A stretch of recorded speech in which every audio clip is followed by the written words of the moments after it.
മധുരരാവിൽ നിലാവിലൊത്ത് മതിച്ചു പാടാം.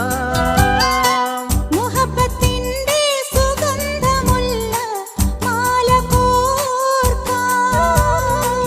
മധുരരാവിൽ നിലാവിലൊത്ത് മതിച്ചു പാടാം. മുഹബ്ബത്തിന്റെ സുഗന്ധമുള്ള മാല കോർക്കാം.